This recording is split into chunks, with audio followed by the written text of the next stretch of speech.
کہتے ہیں جب جہنمیوں سے سوال ہوگا کہ ما سلککم فی سقر،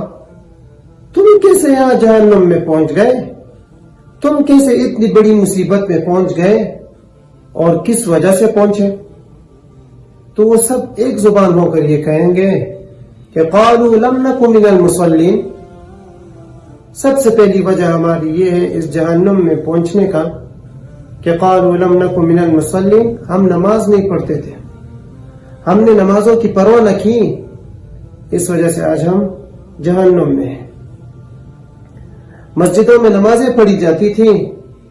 مگر ہم موبائلوں میں مصروف رہتے تھے، مسجدوں میں نمازیں پڑھی جاتی تھی ہم گیم کھیلنے میں مصروف رہتے تھے، مسجدوں میں نمازیں پڑھی جاتی تھی ہم گپ شپ میں مصروف رہتے تھے، مسجدوں میں نمازیں پڑھی جاتی تھی ہم غیبت کرنے میں مصروف رہتے تھے، مسجدوں میں نمازیں پڑھی جاتی تھی ہم لوگوں پر تبصرہ کرنے میں مصروف رہتے تھے، اس وجہ سے آج ہم جہنم میں ہیں۔